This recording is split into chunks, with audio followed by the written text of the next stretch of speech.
Well, good morning, everyone. I make that just after 10 o'clock, so I think we'll just get started. Welcome to the meeting of Tayside Contracts Joint Committee. I would like to remind the Joint Committee that the public part of the meeting will be recorded and placed on Tayside Contracts website for public viewing. Members should keep microphones on mute throughout the meeting unless they are speaking. I will now ask the clerk to take us through the agenda. Thank you, Convener. I'll now take a roll call for the minute. Apologies have been received for Bailey Williamson. Councillor Harvey.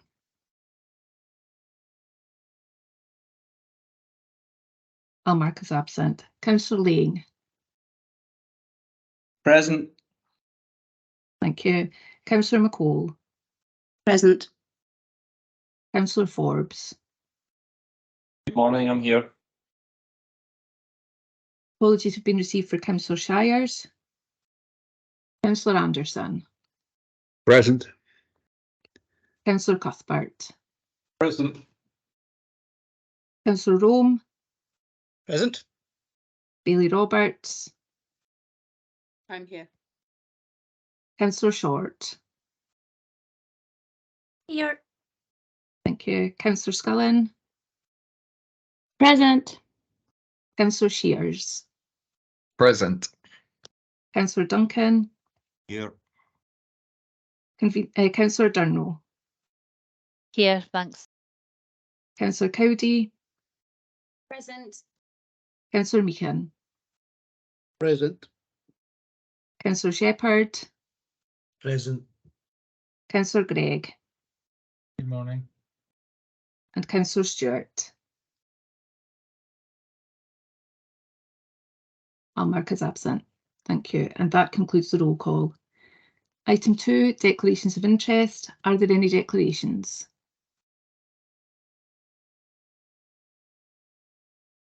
I'm not seeing any. In Thank that you. case, sorry, Ellen. Sorry, there being no declarations takes us to item 3, the minutes of the meeting of the 19th of June. Can this be approved? Councillor Lang.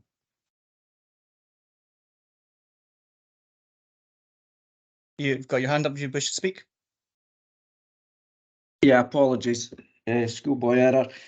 Still on mute. So it's on page 3 and it's point 12. The Joint Committee agreed to remit the Managing Director to carry out a detailed engagement with committee members to identify their opinions on the governance and scrutiny role of the Joint Committee. I was wondering if the Managing Director could tell us how many members of the Joint Committee he's spoken to in regard to this.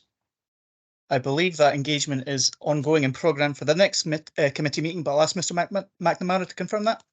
Yeah, thanks very much, Vice Convener. Yeah, the reason why we didn't do the engagement recently was the councils were in recess, Councillor Lang, so we have a programme in place. We've been just doing some consultations on the types of things we want to do the engagement on, and I'm looking to come set out some engagement sessions with Joint Committee members very shortly. Thank you, Mr. There's been no McNamara. consultation so far. That's correct, Councillor Lang, yes. Okay, thank you. Councillor Short. I'm fortunate enough to be on our local scrutiny committee, and I believe this is something that they already do in Angus. And what happens is Tayside Contracts and Tayside Joint Valuation and the Bridge and IJB and all the other bodies are actually coming to our scrutiny committee. Can you clarify if that's something that's done across the trifecta, please? Mr. McNamara, I think that's aimed at you. Yeah, thank you. Yeah, we offer to the councils, we're more than happy to come to their scrutiny and audit committees. We have been to Perth and Kinross Council's scrutiny and audit committee in the past. As you quite rightly say, Councillor Short, we are scheduled to go to the Angus one, I think at the start of the year, if I remember rightly, and we're more than happy to come to Dundee City Council's equivalent committee. Thank you. Do you have any other questions on the minutes from the last meeting? No, in that case, can they be agreed? Take that as acceptance. Thank you. Next item, please, then, Elaine.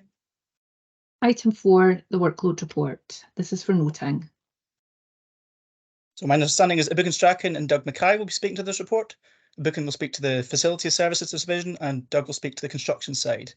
Keith, is there anything you want to say before I bring in a book in? Thank you very much, Vice Convener. Yes, just a couple of very short introductory remarks. It's been a very challenging and difficult time for the organisation and indeed organisations across the country in terms of recruitment, retention, sickness absence. However, I'm pleased to report that there are some very positive indicators here, particularly around rising meal number uptake, which is good news in terms of supporting young people during the cost of living crisis.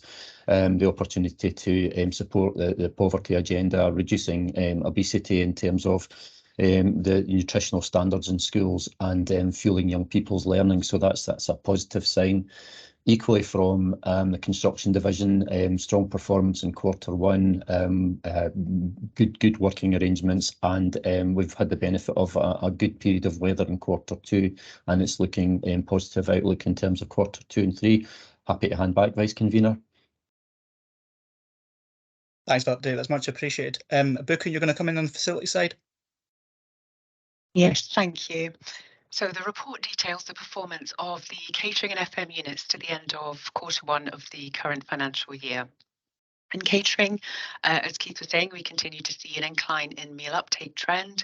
Although we've not reached pre-pandemic levels, we are gradually closing the gap. And at the end of Q1, we were ahead of budget by 6.4%, which equates to around 83,000 meals. In comparison to Q1 last financial year, overall daily average meal uptake in Angus is up by 9.2%, it's up by 11.1% in Dundee and by 13.1% in Perth and Kinross, which is really encouraging to see. In terms of free school meal uptake, this has remained fairly static since last year. It's currently sitting at 61% for primary schools and 44% for secondary schools. So in terms of an area breakdown, so for primary free school meal uptake, it's 63.5% in Angus, 57% in Dundee and 65% in Perth. And for secondary free school meal uptake, 43% in Angus and Dundee and 49% in Perth. The new menu, which launched in April, has gone down really well. We continue to implement the actions identified in the school meal review, and we're working closely with council colleagues to increase the profile of school meals, particularly in the secondary sector. In terms of community meals, the service continues to operate successfully in Dundee. Our sales were 1.2% ahead of budget target in Q1, which is a 15.7% increase compared to the same period in the previous financial year. In FM, our income is ahead of budget in Dundee and Perth. However, due to a reduction of office cleaning in Angus, it's 0.2% behind budget. In Dundee, resource assistance from neighbourhood services transferred to Tayside contracts in April, which has resulted in a positive position against budget. We also continue to deliver a full janitorial service, and although recruitment and retention for school crossing patrol points can be challenging, the vacancies at the end of Q1 were 1 in Angus, 5 in Dundee and 3 in Perth and Kinross.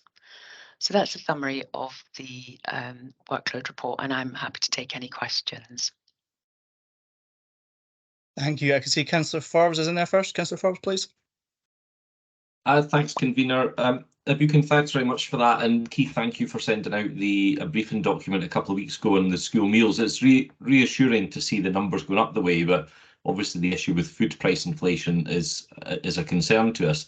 And I'm wondering if this might be a double-edged sword. I'm wondering if more families are choosing to take school meals because of the increase in food prices. And therefore, I'm wondering when hopefully food prices start to fall, we may see a reverse in the number of children taking school meals. And I wondered what your thoughts were on that, Buchan. That might be the case, Councillor Forbes. I would hope, of course, that it won't, that it will still, school meal uptake, will still be maximised, because that's the, our agenda in line with the Scottish Government's agenda to reduce childhood obesity. So yeah, we would hope we can continue to keep school meal uptake high. Thank you. Councillor Cuthbert. Thank you. I've got 3 questions actually on this paper. On the first question is the dates for Q1. Am I right in saying that's the 1st of April to the 30th of June? And I'm wondering if the Q1 this year had the same number of school days as Q1 last year, and were there any strikes or other closures? I'm just trying to check that we are comparing like for like. There, in terms of trading days, I think there was a difference of a couple. However, our daily average meal uptake stat gives it in terms of average per trading day. So that allows for any differences in the number of trading days across the quarter. Thank you for that. The next question relates to page 6, and it's under the Angus subsection. I'm a bit confused by these numbers. In section 4.3, it says that budget was set at a 5% increase on 2022-23 actual. But this paragraph says Angus is up by 9.2%, but it's saying that it's 2,663 meals below target. So I'm just a bit confused. So, sorry, I'm just finding that. So Angus, yeah, so there was a 9.2% increase in terms of daily average uptake compared to the previous year. And sorry, what was the other section that was? No, it's this same section, but in section 4.3, it says that budget was set at a 5% increase on last year. And this paragraph says it's 9.2% up in Angus. So I couldn't understand how it would be behind in terms of the numbers of meals. So the budget was set at last year's actuals plus 5%. However, there is a 9.2 increase in daily average meal uptake, but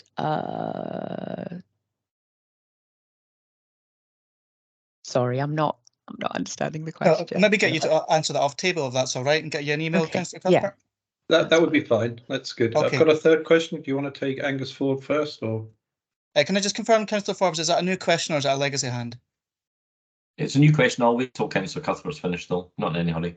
That's great, thank you. Councillor Cuthbert, Okay. do you want your third question? Yeah, my third question relates to Perth and Kinross. It says that Perth and Kinross Council secondary uptake is 33% ahead of budget.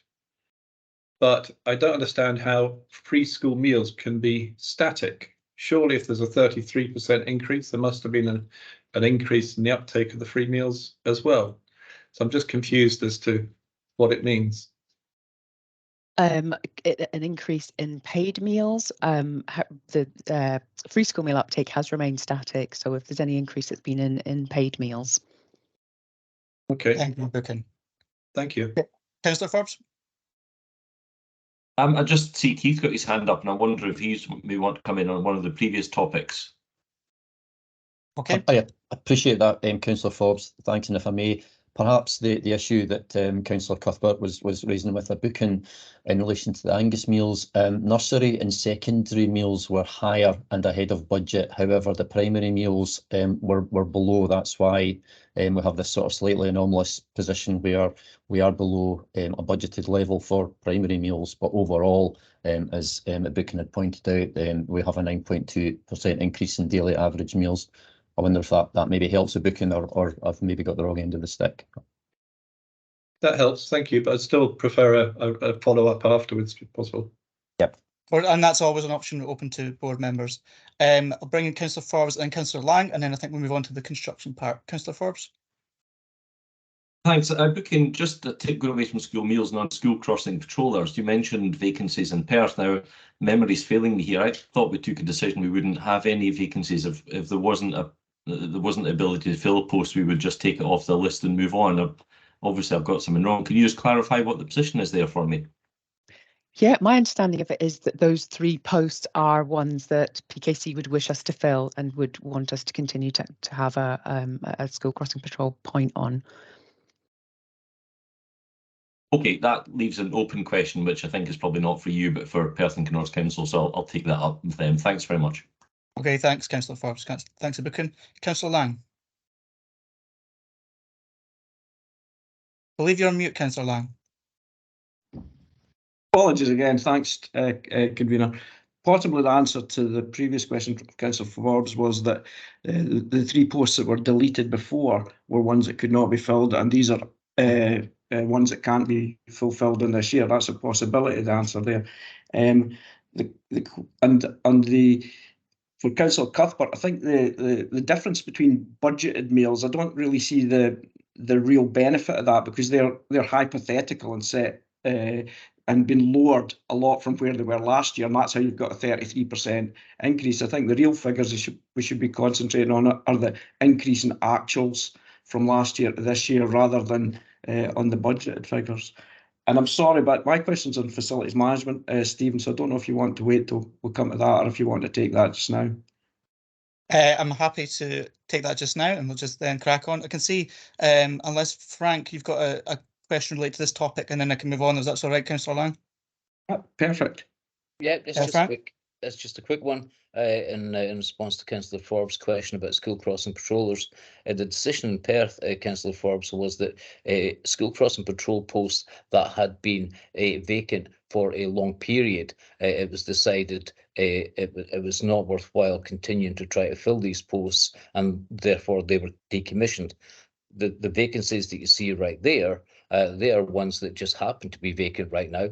People leave from time to time, like in any job, so we'll be doing everything we can to try and fill that small number of vacancies that there currently are. So they are commissioner points that Perth Council wants covered. That's a helpful clarification. Thank you, Frank. Thank you. Councillor Lang, would you mind if Dougie gives us update first, just in case that covers the question you're going to ask? Yep, that's fine, thanks. Okay, Doug, would you mind? Yeah, not a problem. So similar to the facility side, this is an update from the construction division for Q1 of 23-24, and also quarters 2 and 3. I'm pleased to say for all elements of the construction division report today, they're all in a green position. So for Q1, as is reported, positive. Dundee Roads Maintenance Partnership had a focus on more external works rather than their core elements. So predominantly working within Broughty Ferry Active Travel Scheme, and also it works within Albert Street within Dundee.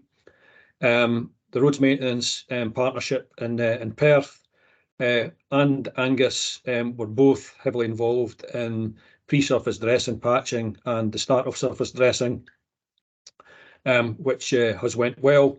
What I would note, as is reported, that the sickness absence has started to improve within construction over this particular period.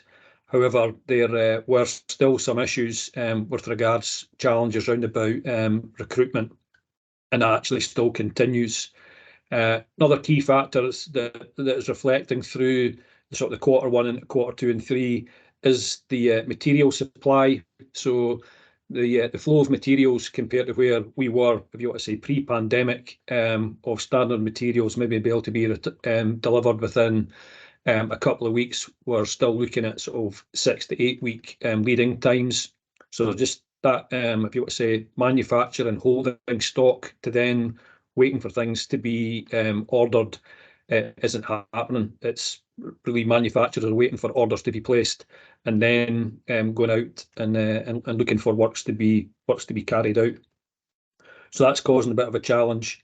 Under the sort of routine works, everything positive on that front. So the gully cleaning, lining, pothole filling in all areas continued through Q1, along with improvements. So I've touched on some of them. Some additionals, Dundee Roads Maintenance Partnership undertook some works on behalf of Perth and Kinross to do a night shift within the Glenshee area. So that benefit of Tayside contracts, employees be able to, if you want to say, cross over, they're not ring fenced, just to work within it, and that helped both parties out with regards sort of workload. As I've said, Perth Roads Maintenance Partnership had a focus on surface dressing, but also had quite a large external job for Glenfernet Estate, which went very well and well received by the locals round about that area. Street Lighting Partnership has continued to deliver on their capital improvement works. So that's the erection of columns, ongoing replacement of LEDs within the Perth and Kinross area. So again, a positive position there. And in relation to winter maintenance, if you want to say, we come into the off season from the beginning of April through to October, but it doesn't mean that things don't stop. So there was ongoing liaison with both client and Tayside contracts with regards how the service went over the previous season, and the information that came back from these meetings again was positive. Service was delivered as expected, and no indications of any real changes in regard to winter maintenance service delivery for this coming season, which we're well underway with. Moving on to quarter 2 and 3, the workload position, as was reported by Keith and I've said at the outset, is healthy for both routine and the improvement works. And the winter maintenance side, we've started with the vehicle preparations.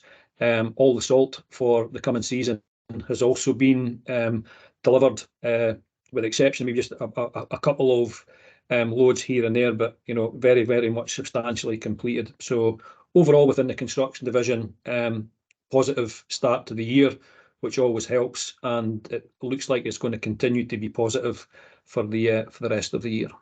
So if there's any questions, happy to take them. I appreciate it. It's a very helpful summary update for board members. Councillor Lang.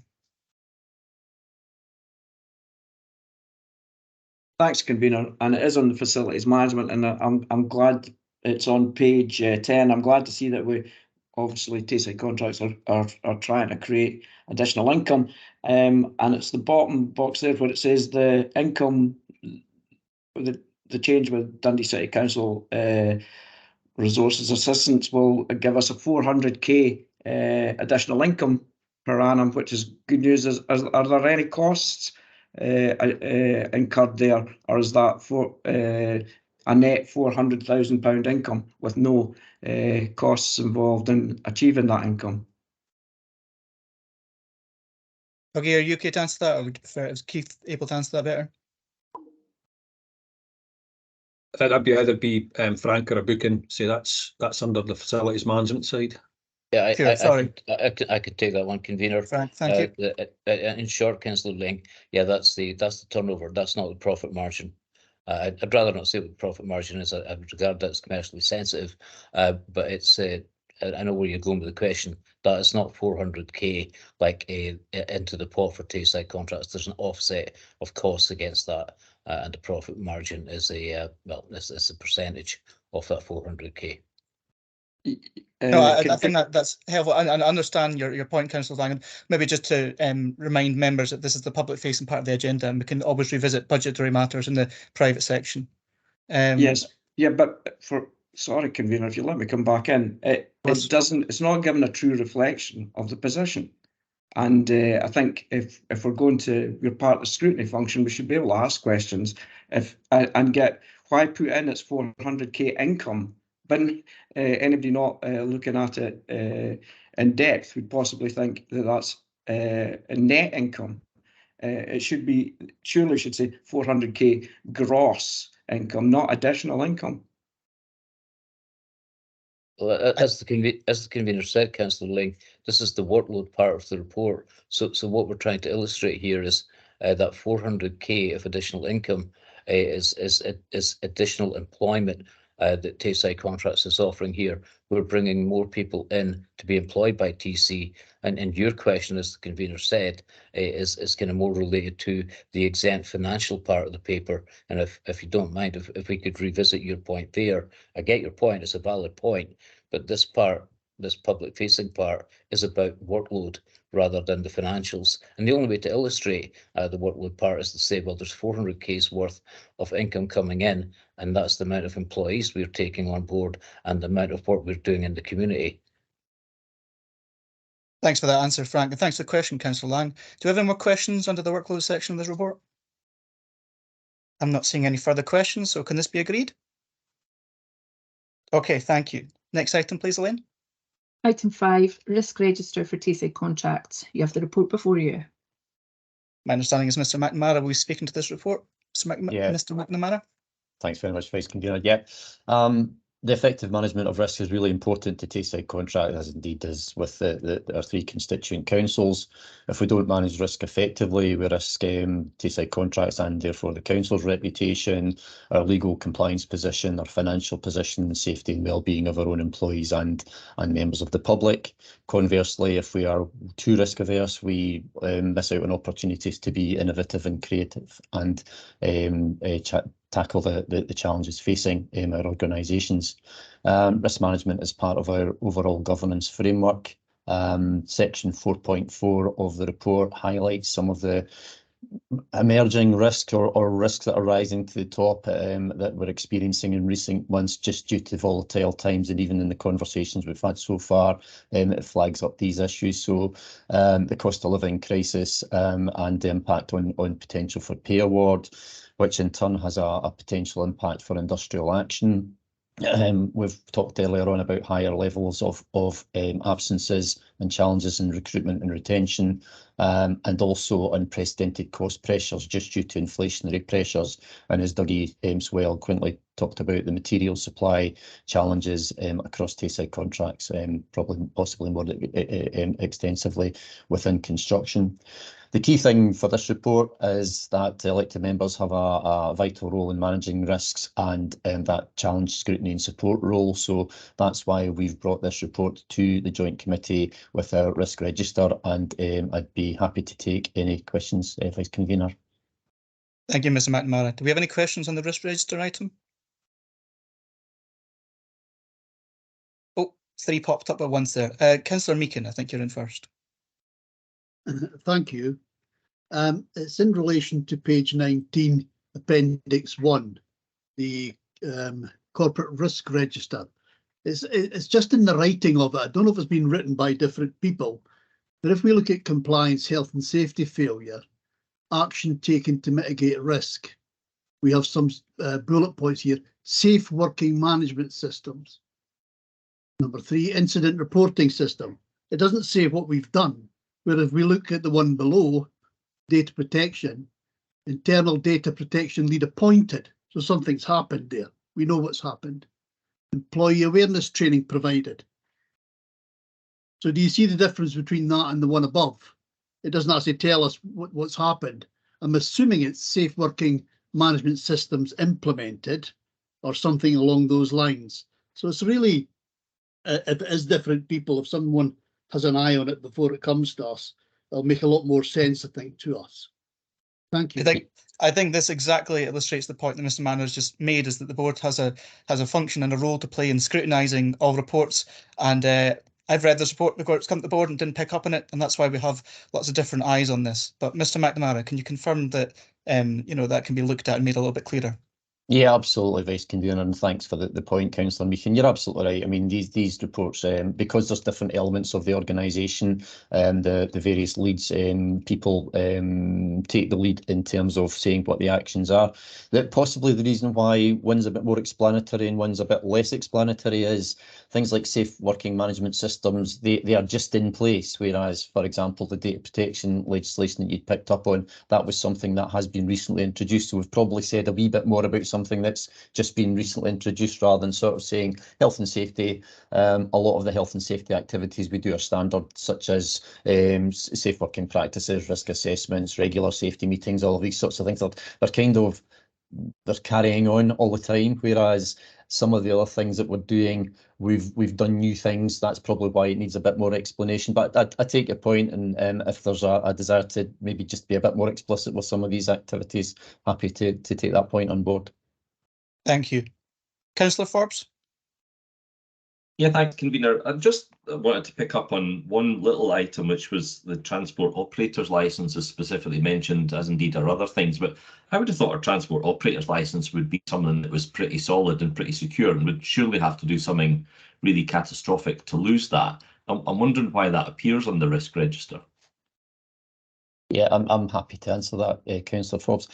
It is a big risk, because if we don't have the transport operator's licence, then we won't be able to drive our heavy vehicles, and we wouldn't be able to actually operate. So I take your point. We should be sorted with that. However, if we're not, that is a massive consequence to Tayside contracts and to service delivery. That's why it has, well, to me, it has to feature as a risk. I'd like to think we've hopefully demonstrated that it is a very high risk, but we have controls in place which has reduced very high to significant, which demonstrates that we are taking robust action to make sure that that disastrous consequence doesn't happen. I think when you look at risk, it's a consequence of likelihood and impact.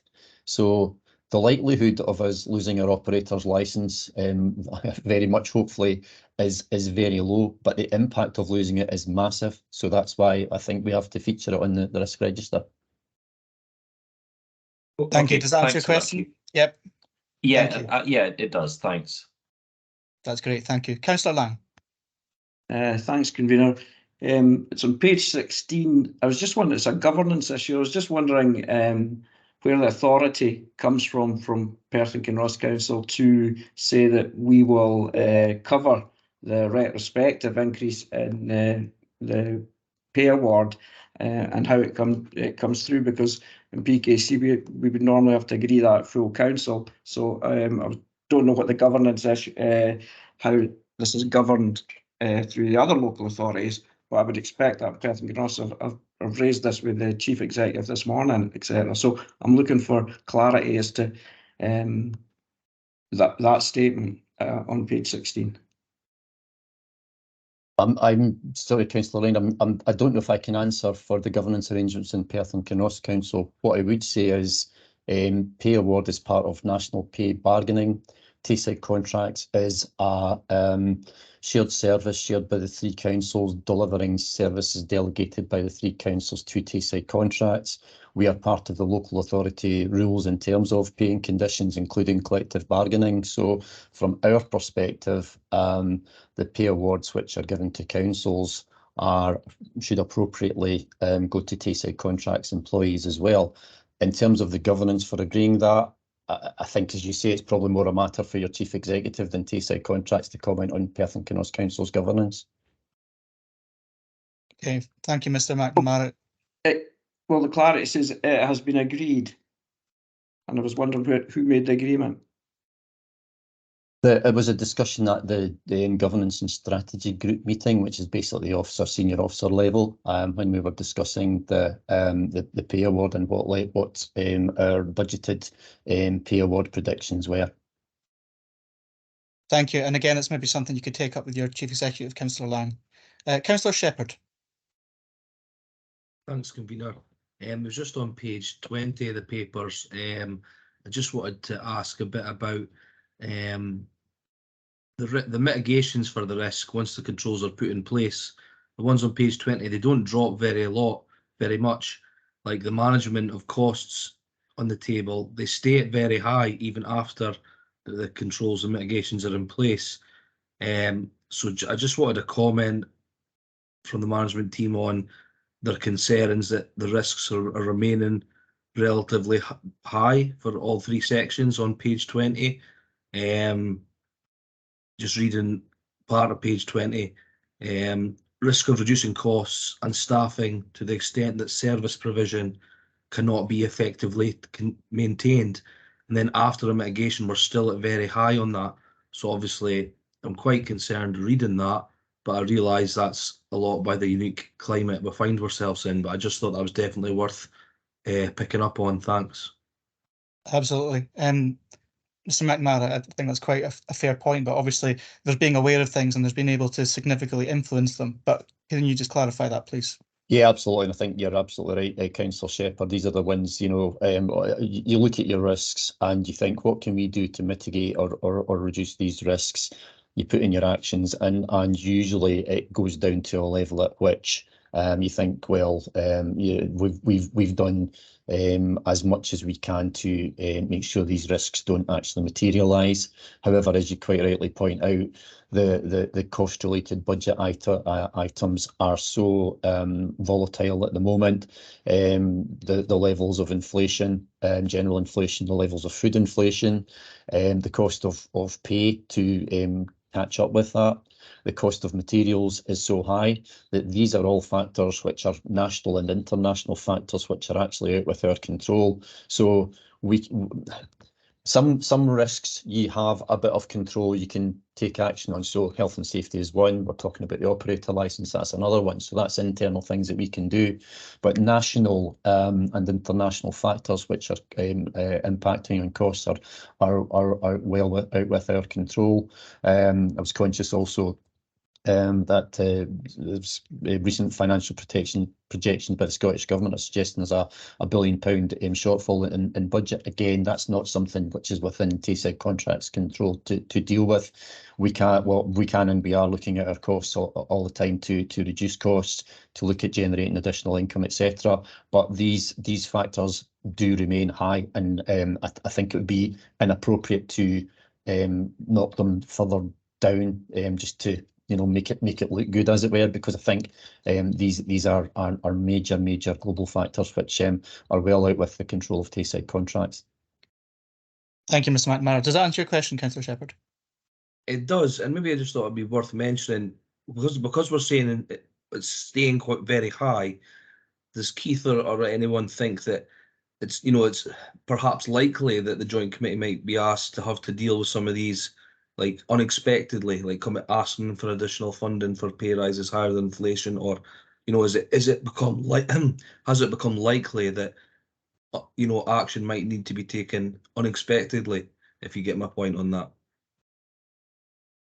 I'm happy to answer that, Vice Convener. I think you're right, Councillor Shepherd. I think that is just the nature of where things are. As you're aware, COSLA is currently negotiating with the unions in terms of pay award. We don't know what that is, and we don't know what the outcome of that will be, but it will have an impact on Tayside Contracts because just under 3/4 of our employees are on the lowest local government pay rate. So therefore, if there's, for example, a very much bottom-loaded pay award, that will have a much more disproportionate effect on Tayside Contracts than it will on the councils. So I think your point's well made. Thank you. Thanks, Keith. Councillor McCall, I've got you as next, please. Thank you, Convener. And first, I want to just say that I totally agree with Councillor Meehan's comments about the action taken to mitigate the risk. And as another general observation, I think that a lot of these risks are very high level, and it's very difficult to understand, therefore, what the specific risks are in those categories that are quoted. So I think it might be worth considering at some point that, because these are organisational risks to a large extent, or process risks. And I think as a member of this committee, I would quite like to see any specific risks that have arisen rather than the generalisation one, as well as this type of thing, by exception perhaps. I do have a specific question on the first point, though, the health and safety failure. What steps do you take if an employee returns to work following perhaps a long illness or surgery? Is there any reassessment done of their fitness to carry out the duties that they did before? I don't know if we want to bring in, is it Diane for this one, or? I think, if I may, it's a combination of factors. I mean, really, it's very difficult to comment on the circumstances. If somebody's been off for a long time, they will possibly have been referred to occupational health. So we will get a recommendation from occupational health, and obviously we will adhere to what occupational health are saying. As part of people's health and safety, if there's maybe on a sort of lower level than that, then yeah, we would be assessing people's fitness for work. And again, it's possibly a difficult one to answer because what we might do in facilities might be different from construction, and perhaps Frank or Dougie, if there's anything beyond that we would do as mitigations, might be able to help out with that. I can see, Frank, you've got your hand up. Do you want to come in and add a bit more to this, please? Yeah, I mean, not so much as head of FSD, but as head of HR. The answer to your query, Councillor McCall, is simply that yes, it is a matter of course. When somebody's been off with a long-term absence, then, as Keith said, it would be a case that they would have been referred to occupational health before they return to work. We put a brief to occupational health saying what measures, if any, should we be taking to support this person back into the workplace and sustain like a regular attendance without detriment to their health. And that would go equally for a physical ailment and as for a mental health issue, because we have, before anybody with a mental health issue that's been off long term, they would undergo a psychological risk assessment before returning to work. Thank you, that's very reassuring. Thank you, Councillor McCall, and thank you for the answer, Frank. And Can I actually just make another point, if I may? Sure, of course. Or I can come back in since there's others waiting. If it's related, feel free. It's really just to follow up on Councillor Laing's comments about who agree to what. That this joint committee does approve certain, the budget, etc., and I think you need to be mindful of the wording that you use in the reports so that there isn't this degree of certainty. Councillor Laing is quite right. These things do need to be approved at full council. But I think for the purposes of these reports, you need to look at how these things are worded so that it's clear that there is perhaps the intention to put forward an agreement from the chief officers, subject to approval from this committee or words to that effect. But I do think you need to be mindful of the wording that you use. Thank you. Thank you. Councillor Cuthbert, please. Thank you, Convener. Yeah, my first question, I've got two actually, but the first one is on page 21. It's under the weighted national pay awards. And in that it says 79% of employees are on the lowest grade. But on in section 4.4 on page 16, it says 73% of Tayside contracts employees on the lowest hourly rate. So I'm wondering which figure is correct. I can come in with that, Councillor Cuthbert. I do apologise. I must have missed that one. It's not the 79, it's the 73%. Apologies. Okay, thank you for that. Can I ask a second question? Are you happy with that? Of course. Yeah, it's just to do with the risk of the sort of price inflation on construction. I was just wondering, with the threat of recession, there's been a whole lot of house building stopping. I know the Persimmons dropped out of the FTSE 100. I'm just wondering if that will imply that there'll be less demand for construction goods and so on. I'm just wondering if we're starting to see any sort of stabilisation and perhaps a drop in construction costs. Dougie, are you coming in on this one? At this particular time, we've not. We've actually just recently been hearing that we may be getting some more price increases coming towards the end of the year, particularly within the materials that we use quite a bit of. So within sort of bitumen and fuel, you'll have seen that of late, that the price at the pumps has gone up, and we're fortunate enough that we've been advised between September and December that there won't be any increases on our bitumen products, but they may come within December. So answering the question, we are not getting anything coming back from those who are managing frameworks or from manufacturers and providers that are saying that we would expect materials to start either stabilising or falling back. I'd be delighted to hear that, but not coming through at this particular stage. Thank you. Okay, thank you. Councillor Forbes, I've got you the last question on this. Yeah, thanks, Convener. I was interested in the section on shared services because this is something that myself and the previous managing director talked at great length about, but didn't seem to go anywhere. And I wondered if Keith would maybe outline some of the plans that are specifically referred to in the section about the 3 tests of change and shared service opportunities. Yeah, happy to do so, Councillor Forbes. Yeah, I mean, certainly in terms of test of change, one of the areas was in relation to roads construction. We have a tri-council governance meeting or group, which is the 3 councils and myself and Dougie Mackay. There's a programme of activities. In fact, we had a meeting on this last week. There's a programme of activities where we're looking to improve the sharing of our services. As a very simple illustration, we've reduced the number of specifications of different types of roads construction by roughly half, maybe slightly more if I remember rightly, which saves money for the councils. It also makes it easier and more economic for our quarry to operate. We're looking at winter maintenance opportunities. As you're aware, there's a roads maintenance partnership in Dundee, roads maintenance partnership in Perth, and as Dougie mentioned earlier on, the sharing of workforces within the roads maintenance partnerships as well. In terms of facilities management, as one of the other tests of change, we're working with the 3 councils in terms of facilities management, how our janitorial or facilities assistants can assist with other areas of kind of lower level, less sort of semi-professional skilled repairs in schools. So working with the particularly around Perth and Kinross Council, because it's a PKC head of service that's leading on that work. So that's kind of a couple of areas that we're looking at, and there's also the third area test of change was in relation to fleet management. We have a working group around fleet management that's been kind of held back a little bit because there's been a long-term vacancy for fleet manager in Perth and Kinross, but I believe somebody has maybe not been appointed for that. But again, we're looking at things like sharing of electric vehicle charging points. So that's happened both well, it's actually happened in all three areas, where instead of independently organising electric vehicle charging points, we've been sharing facilities with councils. That's just a small flavour of some of the things we've been doing in terms of shared service. Thanks, Keith. I'm really pleased to see that happening. I'm just have to say disappointed it's taken so long in a worldwide crisis to make it onto the agenda, but really pleased with the progress you've just outlined. Thank you. Thank you. Thanks, Councillor Forbes. That's the last of the questions I have on the list. Can the risk register now be approved then?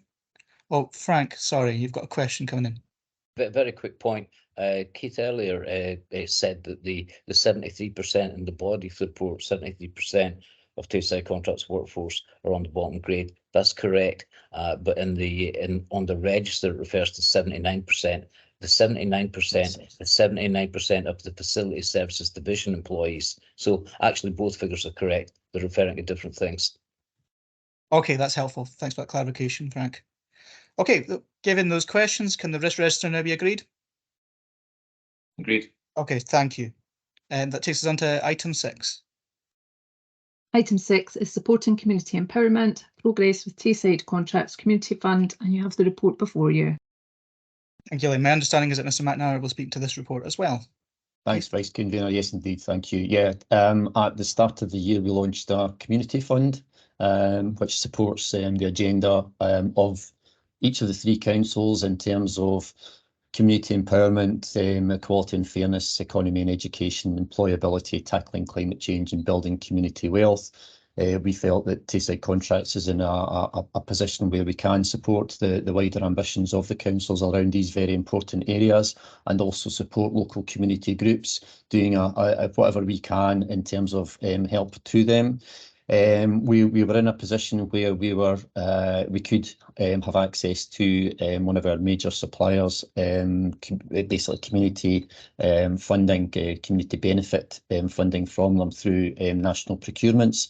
So the funding pot for this doesn't come from Tayside Contracts or the councils, it does come from our large supplier, which we're very grateful for the funding for that. So if you're not familiar with the community fund, it's pretty straightforward. Community groups can make a bid for works or activities or goods or whatever which we provide as part of our normal business.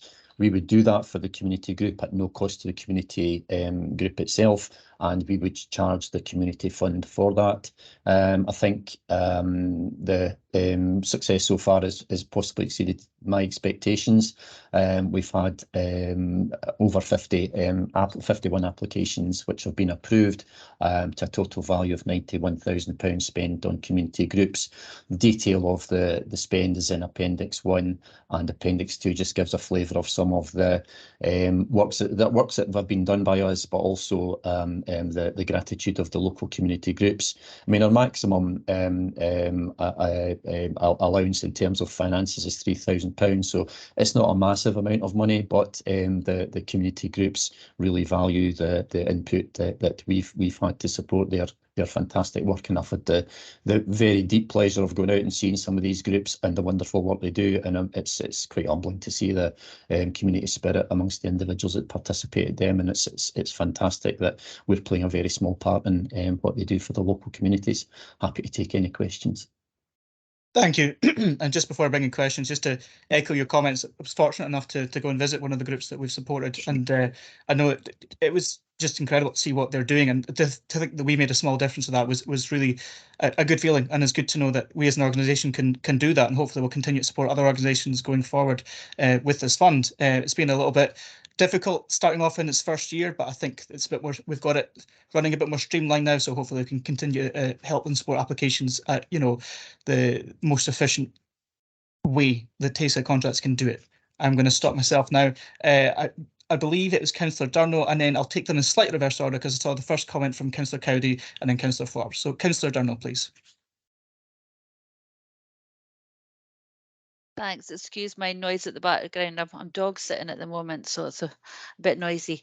Yeah, just to say the community fund has worked out really well, and I think maybe there's a lot of groups that don't know about it. So if the councillors on the call maybe want to get in touch with their local community, I noticed one area the other day in Edzell. You know, I haven't found out if it's the community group that run that, but their car park is extremely full of holes, and I'm thinking this is the kind of things that the community fund can fund. So you've probably all got areas in your constituencies that you think maybe something that the Tayside contracts could help out with. Okay, thank you. Thank you, Councillor Durno. And I've been doing the same. I've been out spotting, seeing what community groups could really benefit from, because I do think that some areas have really got been on the ball about this and got a lot in, and it's to their absolute benefit. So thank you for that. Councillor Cowdy. Thank you. I'd absolutely echo the positive feeling on this.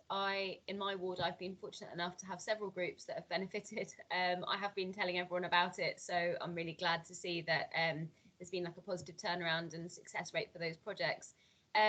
One group who have benefited and are very happy, they just weren't quite sure how the process moved forward in terms of who they were speaking to at Tayside Contracts versus the contractor or the individuals who are turning up to do the work. So I got a very helpful explanation from a Tayside Contracts team member I spoke to. But just if that can be really clearly delineated moving forwards, yeah, great, thanks, Keith, you're nodding. But just to make it particularly as simple as possible. But yeah, it was a very positive experience for the groups I spoke to. Thank you. Thank you. No, thank you very much, Councillor Cowdy. As I'd said before, this is the first year, we're learning as we go, and I think there's been a lot of really good learning first time round and feedback from people, which is always very helpful going forward. Councillor Forbes. Yeah, thanks. Just to carry on the theme of everyone else, this is really good to see. I'm delighted to see that these groups can do so much with what is a relatively small sum of money, and I think it's quite humbling for us who are involved in huge organisations to see just what a difference people can make with a small sum of money when they get volunteers on board. Particularly pleased to see that we've gathered some really good feedback. I think that we should thank the Tayside Contracts comms team for doing that and highlighting it. I think if I was to go further with that, I think it would be good to see that going beyond these Facebook pages and maybe more into national or local papers if that can be done. And I'm just going to finish off by saying, Keith, I'm really disappointed because you made a schoolboy error and had your picture taken underneath a public toilet sign, which really is a no-no. So I'm sure we'll not see that again. But no, great work by Tayside Contracts team. Thanks to everyone who does it. Thank you, Councillor Forbes. Yeah, we're all, as I say, learning. But I think it's a very fair point that we need to use all the media that we can, and I think that's something we've discussed before, and we'll absolutely take that on board. Keith. Thanks, Vice Convener. Thanks very much for the comments. Something I probably should have said in my introduction is very remiss, so thanks for Councillor Durno for reminding me. The next phase of applications are open as of 1st of September. So yeah, we would be grateful for any kind of publicity you can get out, and we want to encourage as many applications as we possibly can. That's the second point in and around the comms. I take Councillor Cowdy's point. We'll look at that. There's a dedicated web page on the Tayside Contracts website, and again, it's been a work in progress. We've learned as we go, so if you want to point anybody to that, I think it's pretty good, and it really explains what the community fund's all about and what people can apply for, etc. So yeah, great if you can support the community fund in your local areas. Thank you. Well, given all these positive comments, can this report be agreed? Yes, thank you. That brings us on to the next item then. Thank you, Vice Convener. Item 7, Annual Sickness, Absence Management and Health Surveillance Report, and you're asked to note the content. So Frank Riley will speak to this report. So Frank, do you want to introduce it? I will, thank you, Convener. This is the Annual Sickness Absence Report, which relates to the financial year 2022-23 and gives details commentary on sickness absence costs and other relevant information associated with the management of sickness absence. First of all, the sickness absence statistics, the percentage of working days lost due to sickness absence for TC as a whole in 22-23 was 6.4%, an increase of 0.5% compared to the previous year, and resulted in Tayside contracts failing to achieve the business plan KPI of 6%. On the upside, it is encouraging to see that during that year, 428 employees achieved full attendance. And that just, well, all credit to them, because when you're working on the front line, as 94% of our employees are, you're far more likely to be unable to attend your work, to be incapacitated. Where those of us like me who have a sedentary job have far less a risk of being off sick, certainly with an injury of any kind. I think it's important to set this increase in Tayside contract sickness absence stats within the national context. And in the report, it cites an ONS, an Office for National Statistics report, that sickness absence levels in the UK were now at the highest for nearly 20 years. And in March 2023, the Improvement Service reported that sickness absence levels for Scottish local authorities were the highest ever reported. These are worrying trends, obviously, for all organisations.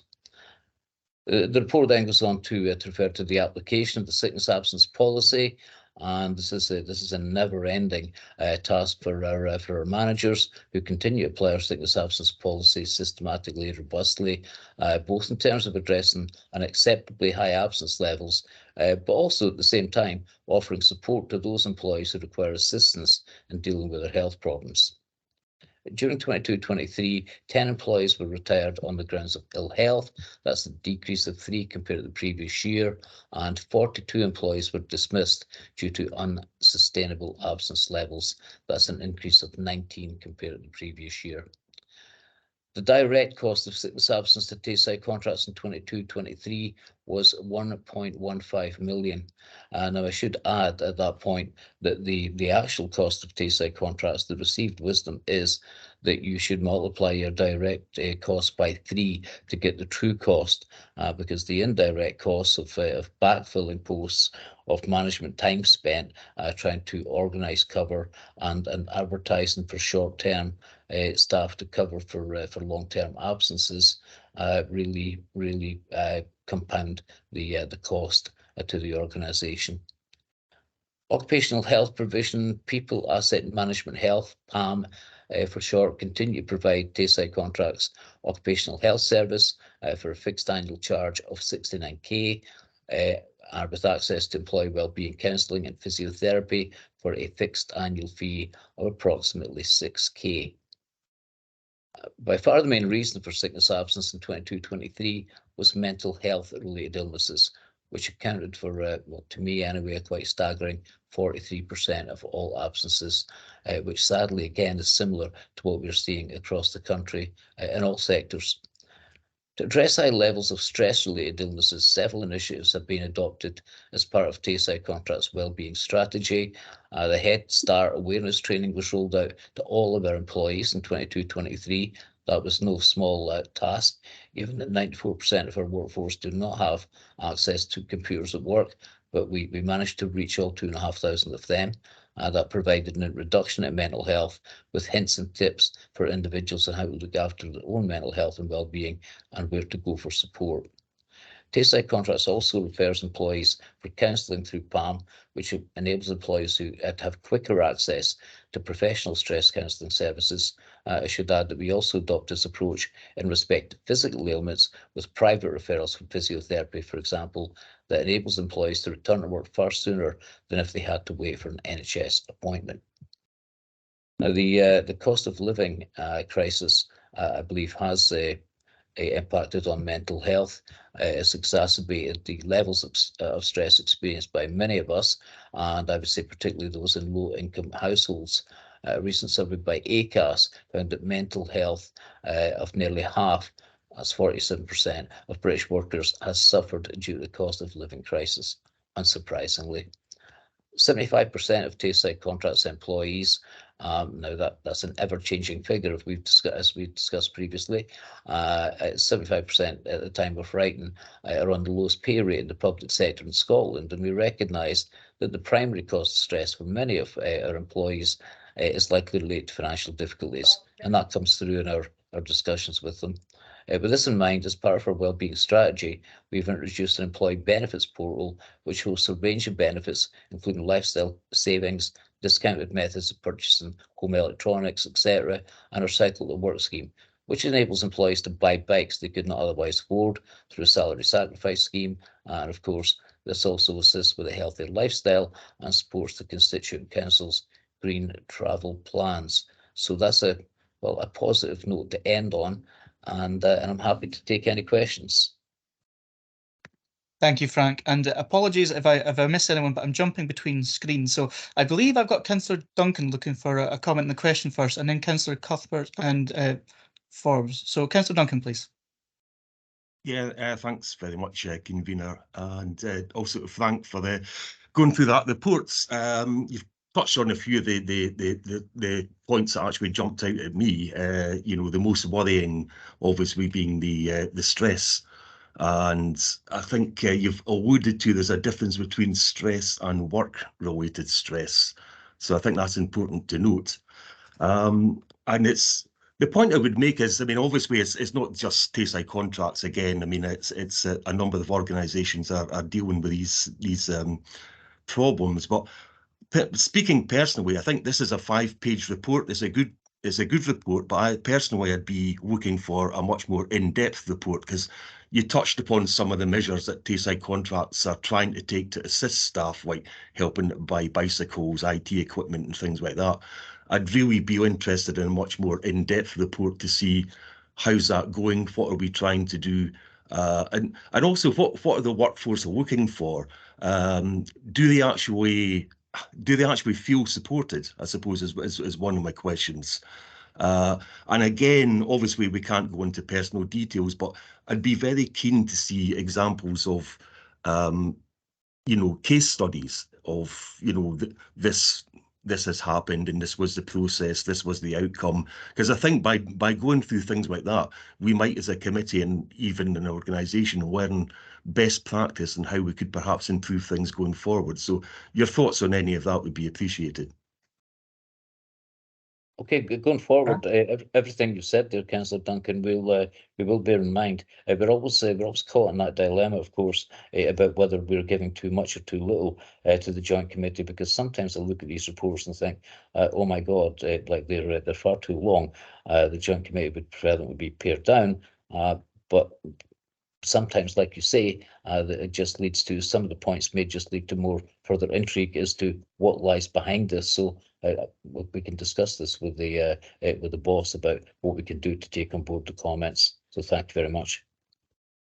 I think just to come back briefly there, Frank, I mean, I totally agree, you know, when you're putting these reports together, it's hard to know what members are going to really go for or not. But as I say, certainly speaking personally, I mean, stress, mental health, etc., is a major part, unfortunately, of modern day life. And I think, you know, therefore, I would certainly like to see a more in-depth study. I'd appreciate that at some point.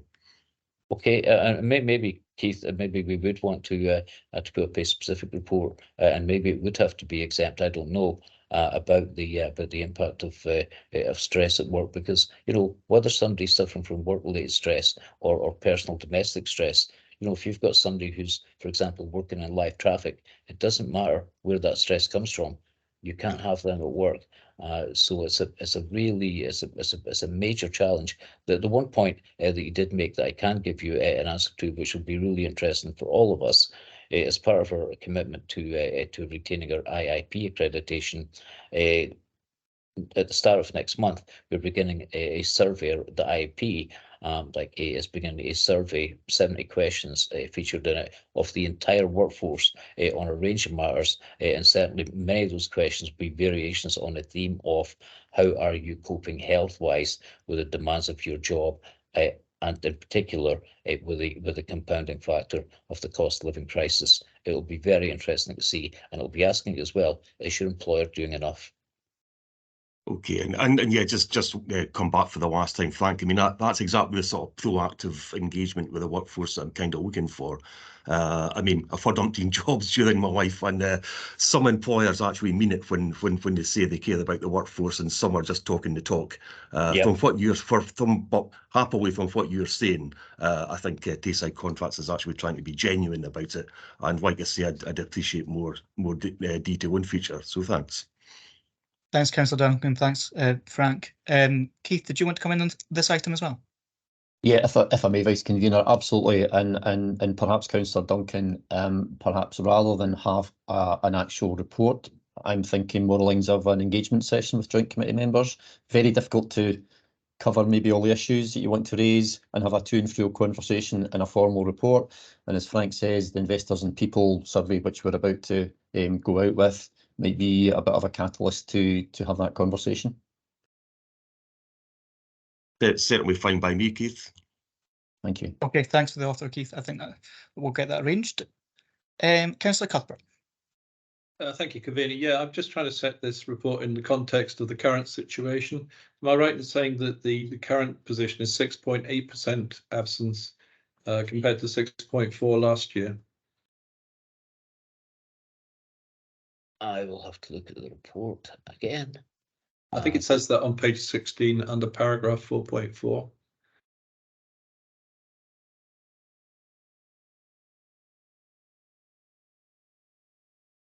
I think if I may, while Frank's looking, and if I've got this wrong, Frank, please correct me. But I think 6.8 is the what is reported for, or what? Sorry, one of the figures was for last year, because it's an annual update report, and the other figure quoted was the kind of current sickness rate.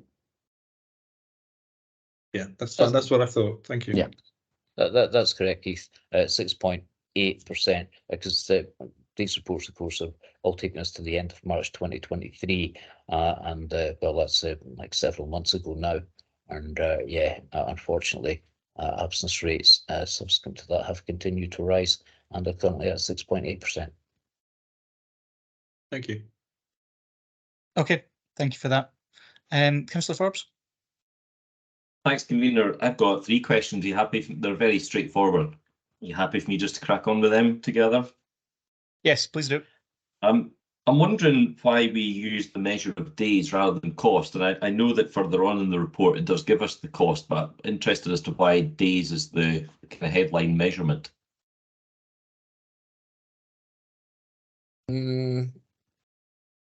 Well, sorry, but what way you, Councillor Forbes, would you suggest as an alternative measure? No. Like, sorry. Well, no, it's all right. I kind of read that and I thought, what's really important to us, I think, is what it costs the organisation. And of course, if you read on a bit further, I think section 5.2 does give us the cost, but it seems that the headline measurement in these cases, and not just Tayside Contracts, Perth and Kinross do the same, is always days lost. And I was just querying as to why it's always days rather than the key measure is not cost. Not criticism, I'm really just curious, that's all. No, that's fair enough. Two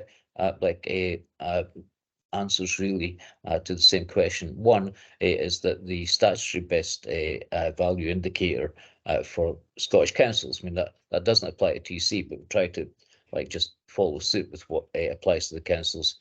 That is measured on days lost. So for the the National League table and how the councils are performing against each other, whoever at government level is deciding what the measure should be has opted for days. The second point, my God, none of us can be ever be complacent about cost, but days lost, I can tell you, we're finding it, especially in the Facility Services Division, like not having people on the ground, and especially at short notice. It really, up to the end of school term, at the end of June in particular, we were running pretty close on many occasions to service failure.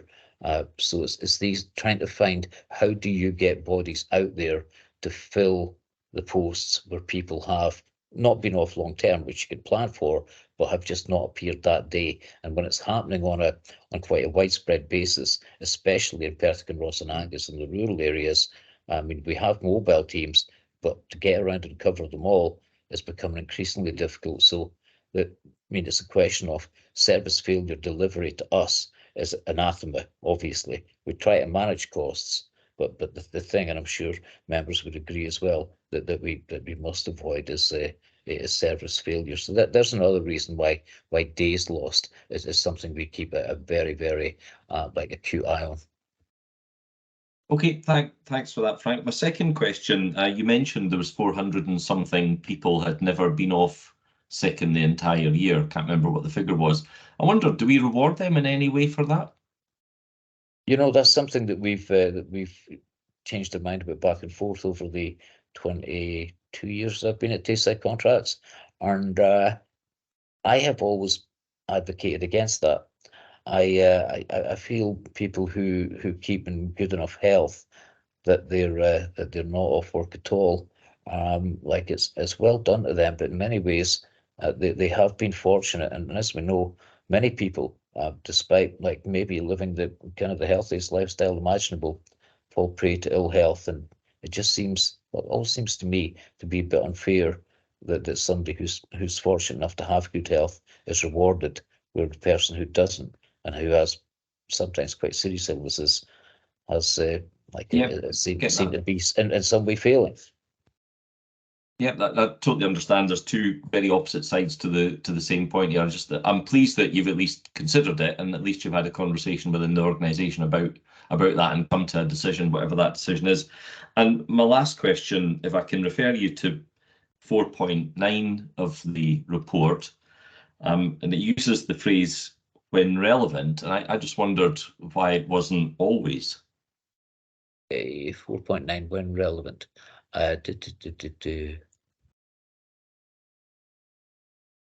It's about lifetime sickness average. You know, I don't understand why there'd be a bit where it's relevant to do that, but it wouldn't always be relevant. When management sickness absence, each employee's lifetime average absence is calculated, and where relevant, employees are notified of their lifetime average sickness absence rate. What I can say about that is when we're talking about where relevant is where someone who has like a poor attendance record and they're getting to the point where they're receiving, say, a final notification. We want to put that into the context of letting them know that their lifetime average attendance is also poor. Because what we did agree with the trade unions when we introduced like the kind of the measure of lifetime average, just for the purposes of people knowing how the lifetime average looked, that we would only ever use it when it was considered in someone continuing in Tayside Contracts employment. It would only ever be used if, I can excuse the term, but as a tiebreaker, when it was a very fine decision as to whether or not we continue to employ someone based on their current like rolling year absence rate. Let's look back to the lifetime average. If their lifetime average has been half decent, we'll give them another chance. If their lifetime average has been very poor, that would take us in the other direction. Thanks for that, Frank. I appreciate this is recorded and it'll be public, so I won't mention this large organisation that I know of that end of every year they give everybody a statement of account almost of how many days sick they've had that year, what that's like over their lifetime average of their employment relative to the average over the organisation. I assume that would have to be a negotiation with the unions. Is that something that Tayside Contracts have ever considered doing? It's under, let's say it's under active consideration. We've introduced a new HR management system, and that is the intention, Councillor Forbes, that we will do that. I think it is. I mean, we did it previously, but we withdrew it because the unions did object to it. So we'd want to do it in consultation with the unions. I see it as potentially an employee-friendly intervention.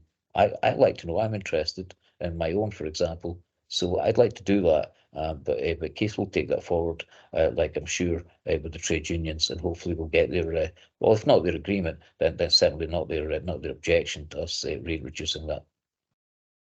Okay, thanks, and sorry to take so much time, convener. That's okay, and thank you for all your answers. Very thorough, Frank. Thank you.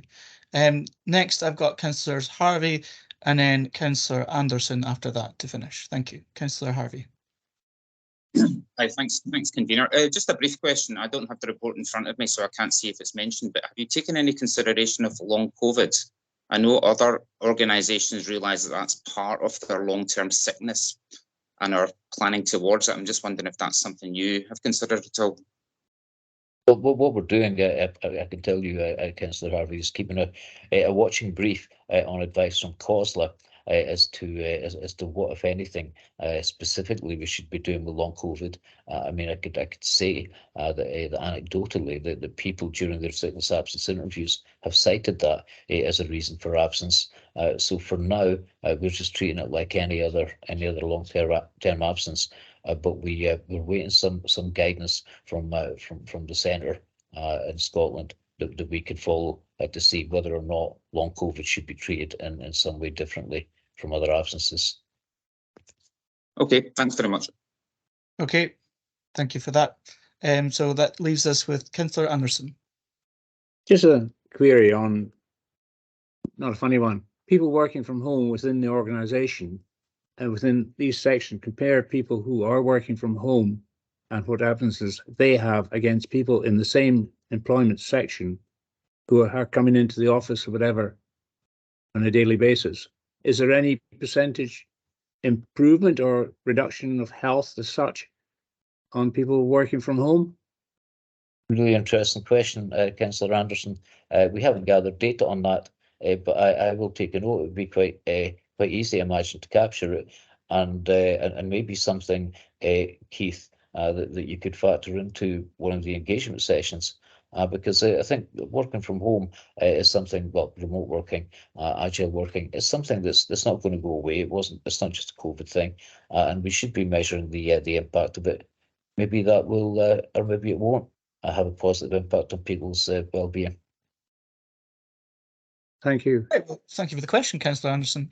Councillor McNamara, sorry, Mr. McNamara. I got promoted there, Vice Convener. Yes, perhaps the issue on that one, Councillor Anderson, I'm happy to take that one away. But what we tend to find with work groups, the nature of the work means whether they're in the workplace or they can work from home. So, for example, construction workers couldn't work from home because they're obviously out there on the roads, whereas some office-based staff nowadays tend to be working from home. So it's maybe not, comparing like with like if we look at different occupational groups, because there's different factors in terms of the nature of the work that they're doing. But I take your point, and if we can do that, some sort of a comparison to see if hybrid working from home is actually having a beneficial effect on sickness absence, then we're happy to learn from that. Yeah, thank you. There is a group of around say 250 employees who do partake of home working. So just as Keith said, that's 10% of the workforce. But just for that group, I certainly would be intrigued to share Councillor Anderson to see how that impacted their absence rates. Thank you. Okay, so as I said, Councillor Anderson was the last question. So can this item be agreed? Agreed. See nodding, so thank you very much. Agreement. We'll move on to the next item, please. Item 8, Annual Recruitment and Retention Report 2022-2023, and you have the report before you. Frank, I believe we're continuing with yourself on this report. Yes, thank you. Thanks, convener. I will. I'm conscious of time, so I will try not to talk through the whole 9 pages of this in any detail. Members have got a chance to read it. The report provides the Joint Committee with an analysis and commentary on recruitment costs, retention rates and other relevant data for the financial year 22-23. Also provides an overview of the actions we're taking to address the unprecedented recruitment challenges we continue to face, and details what we're doing to promote Tayside contracts as a local employer of choice. It's recommended that the Joint Committee A note and agree the contents of this report, and B agree to the presentation of a report to the November Joint Committee with further proposals for tackling the ongoing challenge of recruitment and retention. Employee turnover, of course, no employer would have a recruitment problem unless they had a retention problem. Employee turnover for 22-23 was 14.5%. That is our highest attrition rate for a decade, unfortunately. This is consistent, however, with a national trend of high employee turnover, with the Improved Service for Scotland concluding that, quote, councils are currently facing constraints on 3 related fronts: rising absence, recruitment issues, and high staff turnover. All 3 of these are very relevant to Tayside contracts. Keith did, like in 2021, commission a recruitment and retention strategy to be developed by our HR manager, Leanne Riley, and it was like a very comprehensive strategy with an action plan, which was approved and which is monitored on a regular basis by Keith and the rest of our corporate leadership team. That was Keith was being proactive there in terms of like recognising our emerging recruitment and retention challenges. So we implemented this strategy with the action plan, and despite the success of these measures, because there have been many, like 388 new starts in 22-23 is testament to how well we can recruit to certain jobs at scale. We're still faced with real challenges in the recruitment to certain business critical posts, namely senior management, professional, craft, and skilled road worker positions. Many of these are proven devilishly difficult, for us to hold on to people in the first place, and then going to find replacements in the job market. People in those kind of positions are like hen's teeth, as they say. So despite all the laudable measures we've taken to bring Scotland's young workforce into Tayside contracts opportunity, those who need support as well, and to work towards employing a workforce that reflects the diversity of the communities at Tayside, despite all of those, and we have been very successful on all of those fronts, I really want to stress that our recruitment retention strategy has been largely successful. This black cloud that hangs over us is that if we cannot recruit to these business critical positions that are essential to service delivery, we do have a major problem on our hands, and we recognise that. And that's why Keith is suggesting that he brings a further report to the Joint Committee in November with more measures that we propose to take to address the challenges for those jobs that are proving so difficult for us to retain staff and then to recruit staff, because if we can't do that, there's an ever-increasing risk of service failure, which we would all agree has to be avoided if possible at all costs. Happy to take questions. Thank you, Frank, for that overview. I believe I've got Councillor Forbes first, and then Councillors Turno and McCall. So Councillor Forbes, please. Thanks, Convener. I've actually got 3 questions. How do you want to handle it, given there's people after me? Do you want me just to do one and then come back again? If you could, I think that'd be helpful. Thank you. If you could do one and then I'll come back. Okay, no problem. So my first question's on 5.5 and 5.6 on recruitment agencies. And I'm wondering, Frank, if you can give us a summary if it's available, given that this is a public forum, what kind of posts we've had to go to a recruitment agency to get filled. And am I reading this correctly, that this is costing us roughly £6,000 per recruitment? Well, the second part of your question first, recruitment agencies, yes, is what that's saying. And the first part, I'm like racking my digging in my memory here, the kind of posts that we have had to go to agencies for are, and we've had to do it repeatedly. It's accounting positions, it's a procurement, it is specialist construction jobs. So as I say, those kind of jobs, senior management, professional, craft, and skilled road workers like HGV drivers would be included in that. So agencies are very expensive. They're expensive to take people on board to carry out the work while we're trying to recruit. And if we do recruit someone who's signed up with an agency, the agency gets a finder's fee.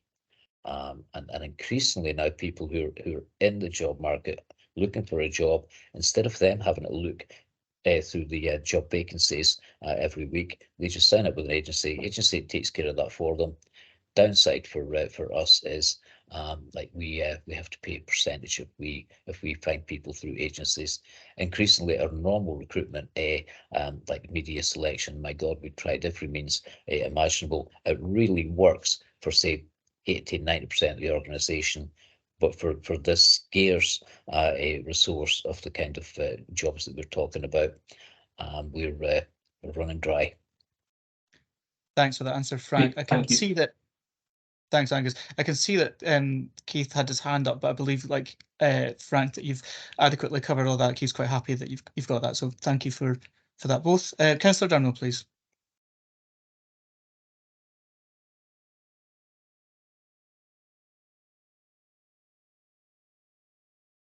Sorry, technical difficulties here. New laptop.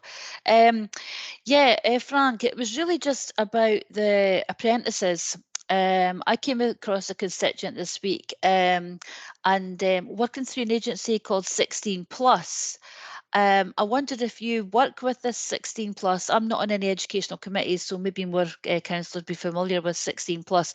But a constituent who hasn't sat any exams and but is actually quite a clever person, but just for circumstances hasn't sat any exams. Do we have very high stipulations for our apprentices coming in regarding qualifications, or is there any scope that we can take in apprentices that are maybe no qualifications but have got really good skills otherwise? I mean, my answer in short, maybe Doogie would be better placed because the apprentices are employed in his division. But we're not looking for any particular skills. We're looking more for like a kind of a good attitude and desire on the part of the young people that are coming in. But Doug, would you like to add anything to that in response to Councillor Durnell? Yeah, unfortunately, because both go through college, so we've actually got three. There's a requirement, and then when they go to college, they've got to demonstrate that they have a particular educational background before the college will then take them on. So, for example, mechanics and the road workers. I couldn't tell you specifically what it is, but I do know there is a requirement from the college element that they have to go, as well as the on the job training. There is a requirement for a level of education. Yeah, is that right? Would a road worker require like standard grades or whatever before they could get into college to be trained as a road worker? Yeah. Yeah, wow. that's unfortunate. That's something that I wanted to clarify there as well. So thanks for that. That's great. Thank you. Okay. Thanks, Councillor Durnell. Councillor McCall. Thank you, convener. My first, I'd just like to make a point about presentational, how this is presented.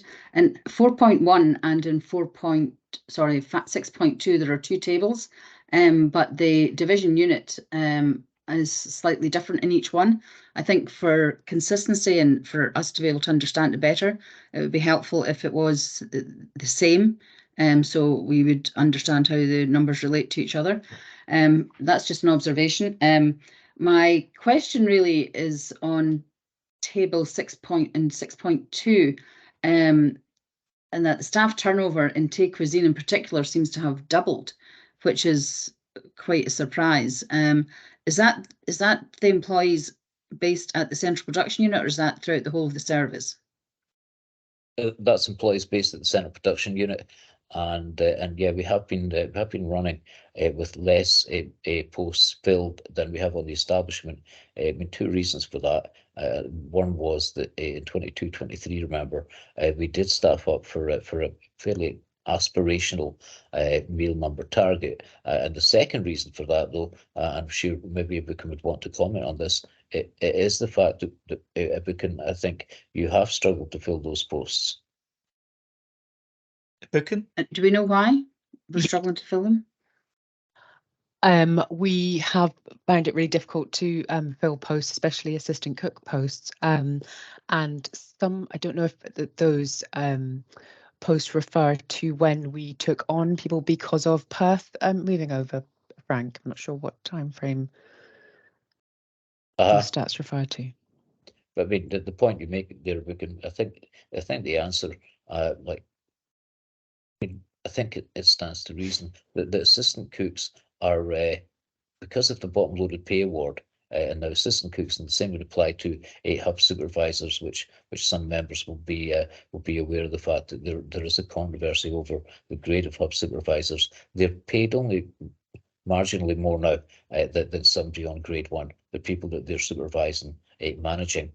So that's an indication of the really quite significant erosion in differentials because of the bottom loading of the pay award. So many people are thinking, I don't want to be an assistant cook or hub supervisor for an extra 20-25 pence an hour. That is my own take on why there's a difficulty filling these posts. And is that having an impact on productivity? No, it's not, because we're continuing to maintain our production schedules. We're just relying on the goodwill of other staff members to help out when required. Okay, thank you. Okay, thank you, and thank you for the question, Councillor McCall. Councillor Forbes, you've got your last 2 questions, and then we'll move on, please. Okay, I'll give you them both at the same time. Straightforward, I think. Staff turnover, are you able to give us, Frank, any indication of where people are going? Do you get that kind of feedback when they leave? Well, we try to carry out exit interviews, Councillor Forbes, and we managed to carry out 153 exit interviews, and predominantly, like what we're hearing from people on the facility services division side, is that they're leaving to go to work in jobs such as supermarkets or NHS trusts. Simply because, and it's cleaners I'm talking about here, they're just being paid like another, say, 50 pence an hour more than they receive from us. And we have to remember that Tayside contracts, we're talking about part-time jobs, like about three hours a day for most people, and only for 9 months of the year. So that suits many people, but for people that really want like more money and a full-time job, that's the kind of places they're going. Dougie would be better placed to say where his mechanics and other skilled employees are going if they feed that back to you, Doug.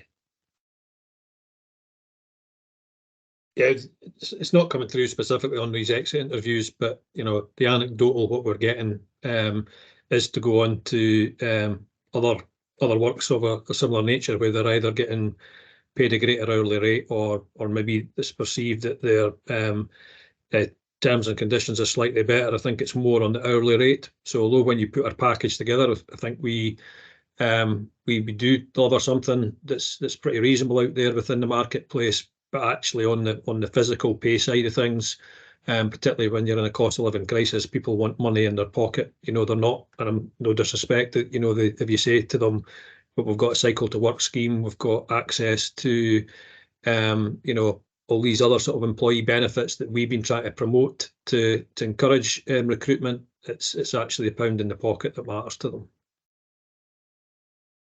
I think that seems absolutely reasonable. Thanks both for the answers. And on my last question, but on a very similar topic, I wonder, do we measure or do we interview people when they leave and get a sense of, sorry, start this again, do we measure when in people's career cycle they leave us? My thoughts are, if someone joins the organisation and leaves very quickly, there's a different reason to that from someone who's maybe been there a few years and then leaves. And do we have that information available? Do we analyse it?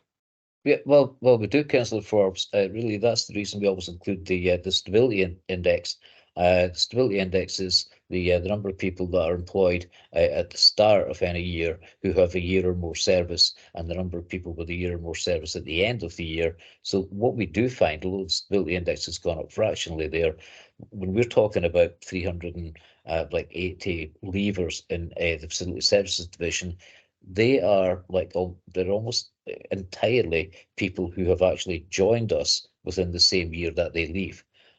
So yeah, that churn is very much a case of people taking on the job as a stopgap or a stepping stone, like to get a job with more hours and more pay. So it's standard for the sector, to be honest. So when we're talking about a recruitment crisis, it's not for the grade 1 jobs. It's for the supervisory jobs, and even more so for the categories that I mentioned previously. we are just going into the job market. It looks like no matter what we do in terms of media selection or promoting Tayside contracts as an employer of choice, as Doogie's saying, we are not armed with enough by way of a pay package to attract the people who are a scarce resource. That's the challenge we face, and the question we have to ask ourselves is, can we afford to pay more? And the second part of that question is, can we afford not to? I think fair point. Apologies, I missed that's what the stability index was about. That just washed over me, so sorry for asking that question. Thanks for that answer, though. No, thank for that, Councillor Forbes. It's always good to have clarity for everyone else who may not have asked that, but who may have been unsure. And thanks for the thorough answers, Frank. So we'll move on to the next item. Well, assuming that's all right with everyone. Seeing agreement. Yeah. Okay, next item, please, Elaine. Thank you, Vice Convener. Item 9, Annual Training and Development Report 2022-23, and you're asked to note the content of this report. Thank you. Again, my understanding is Frank, you're covering this report, so. Yeah, apologies. Thanks, Convener. Apologies, everyone. You must be so sick of the sound of my voice. I'm getting a bit fed up of it myself. Anyway, this report details the training and development investment activities undertaken in the financial year 22-23 and outlines plans for 23-24. During 22-23, Tayside Contracts continued its commitment to training and developing a more highly skilled and flexible workforce and increasing the number of qualified and competent employees. A total of 204k of training and development, inclusive of winter maintenance training, was invested, as the table in the report shows. The investment supported 5,982 distinct training occasions for employees, that's excluding safe working arrangements and on-the-job training, compared to 5,925 training occasions the previous year.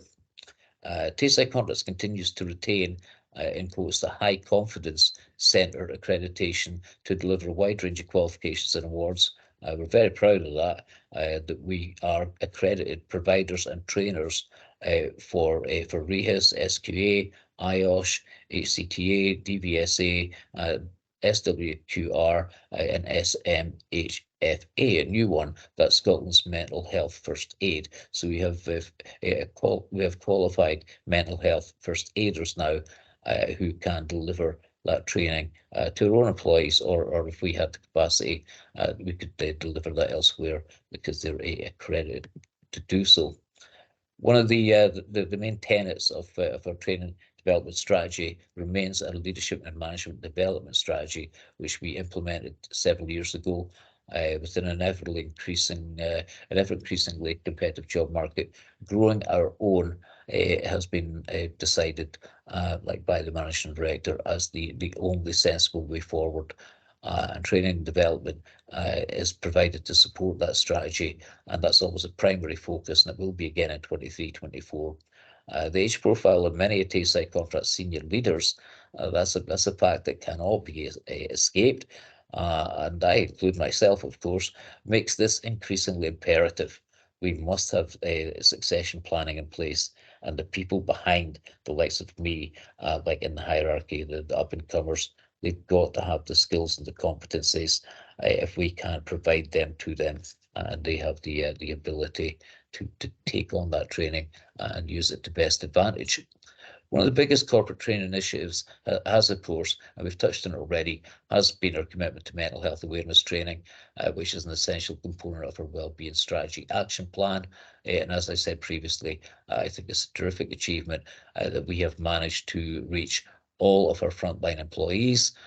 This was extremely challenging, but ultimately successful, with a 40-minute televisual online learning programme rolled out to all 2,349 frontline employees by various means, I have to say. But we got there. Investors in people, again, something that was it's not just a badge to us, it's a way of life. We're very proud to have our IAP accreditation, and they are currently the standard that we meet is defined by IAP as, quotes, the appropriate principles and practices are in place and communicated. People and leaders know what is expected of them. And that's it's very, very reassuring to hear that, because IAP does a very thorough an investigation and research and review of the entire workforce before they reach conclusion such as that. And our training manager in this report says we remain on a journey to implement a culture that promotes high performance working and is a great place to work. And if anybody's seen any of the testimonials that are on our website, like some of those, they're unscripted. It's just the average employees. They're asked to come and just describe what it's like to work at Tayside Contracts. And I find many of them, or all of them actually, very heartwarming to listen to.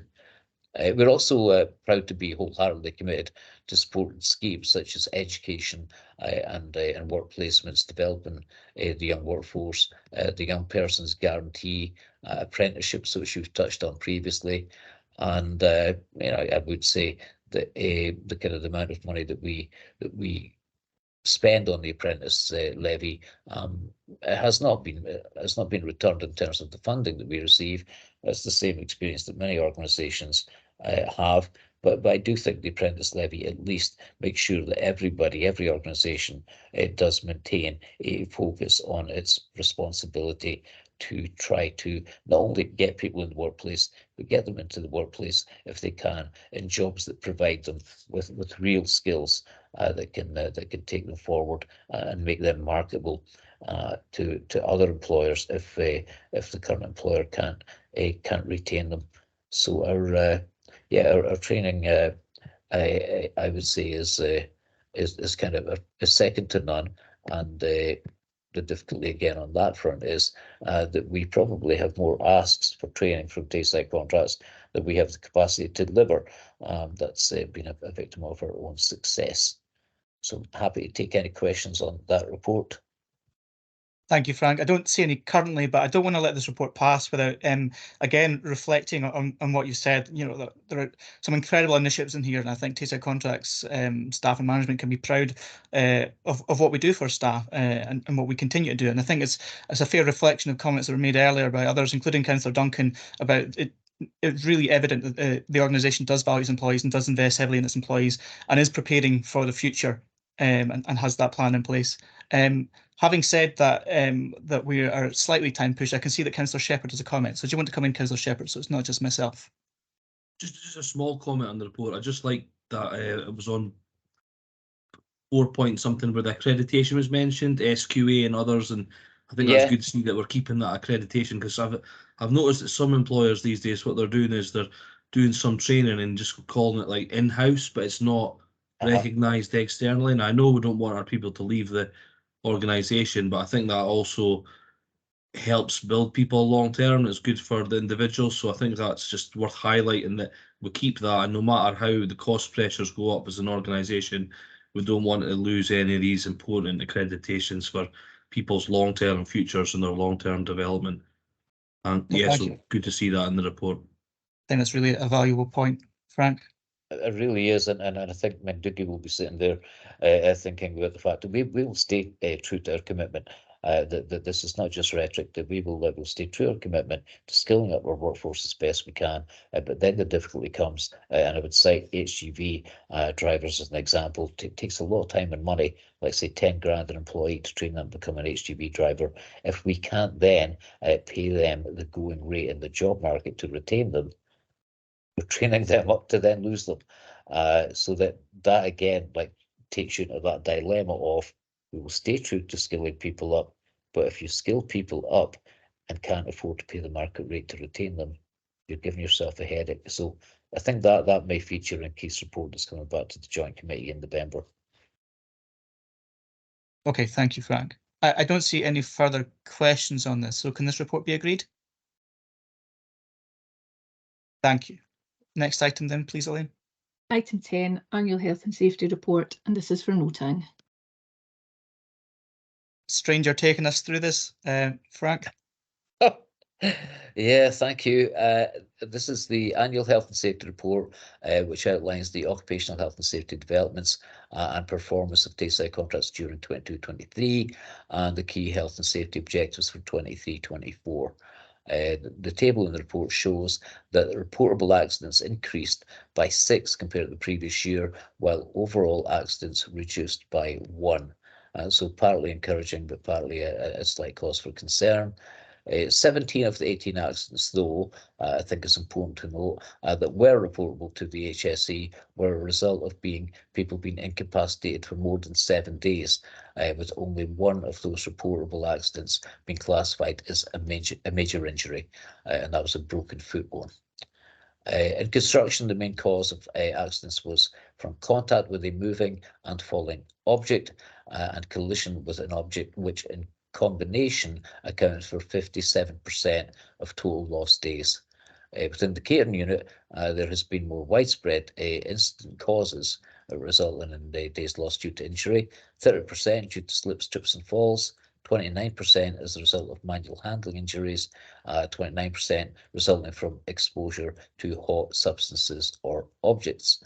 Within the FM unit, a total of 95% of days lost resulted from slips, trips and falls. And given the high volume of days lost due to this specific cause, a safety alert has been developed to heighten awareness of these type of incidents, and that's been brought to the attention of all employees within the FM unit, and we are really promoting slips, trips and falls awareness at every workplace where our FM employees are, because it's in one way it's concerning when you get a single reason why people are being injured, but in another way it gives you something that you can get your teeth into and focus on and target. Previously we'd had the same problem with manual handling. We targeted that and we had a significant impact, and we saw a major decrease as a result of those campaigns. The table 2 also shows how our reportable accidents, how the trend line looks between 2014 and 2023. So the 18 reportable accidents in 2023 is kind of it's kind of the norm. We did particularly well in 2017-18 and 2018-19, and you can discount 2021-22.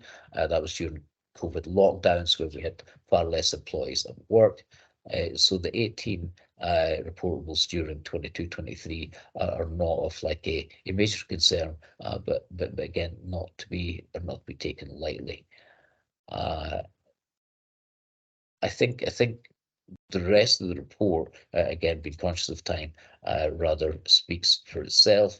So I'd leave it there and just say I'm happy to take any questions.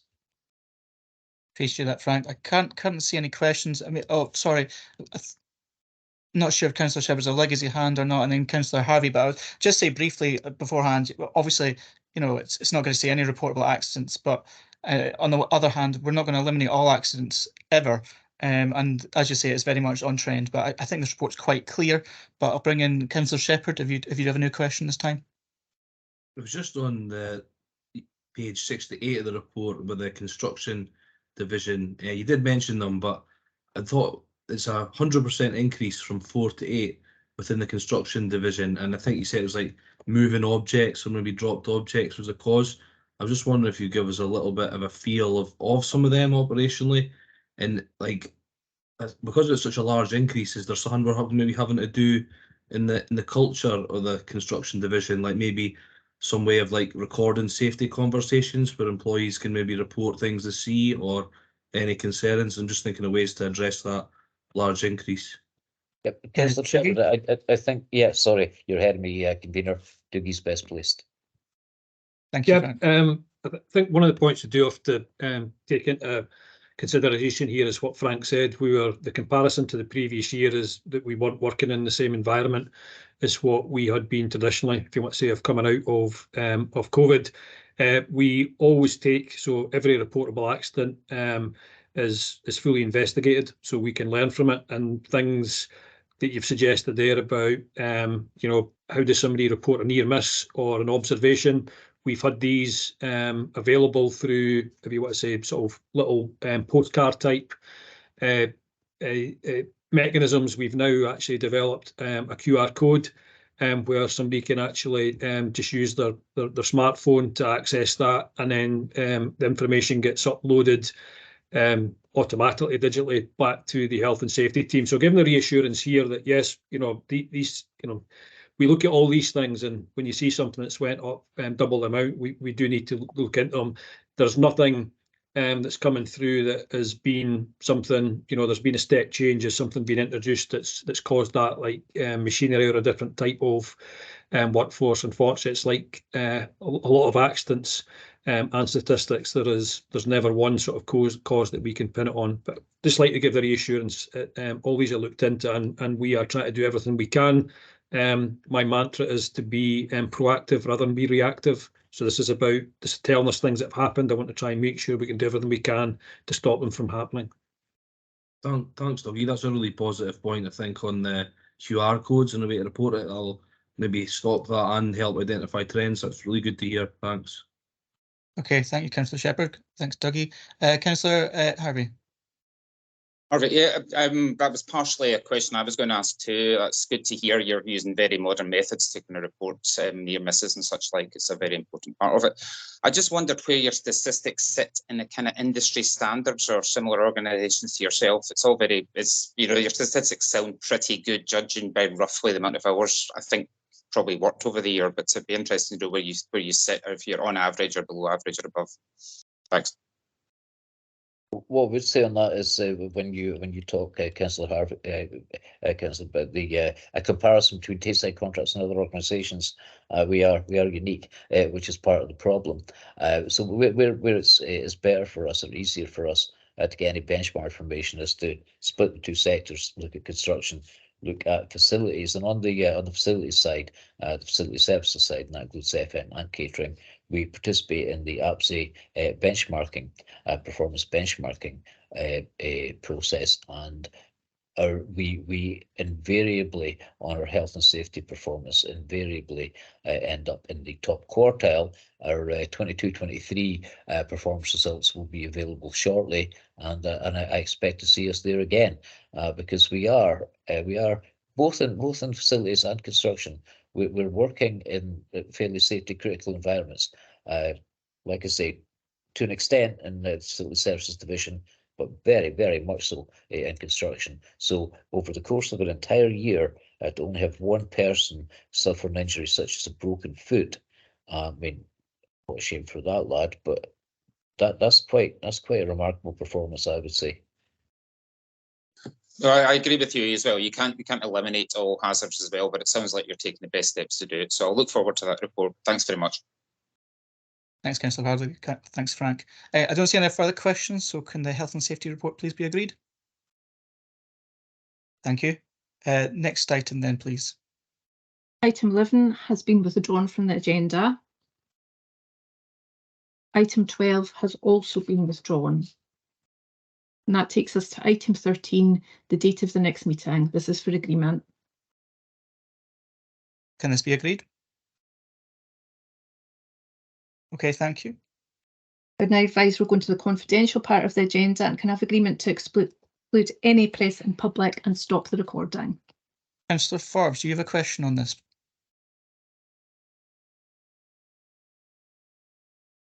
No.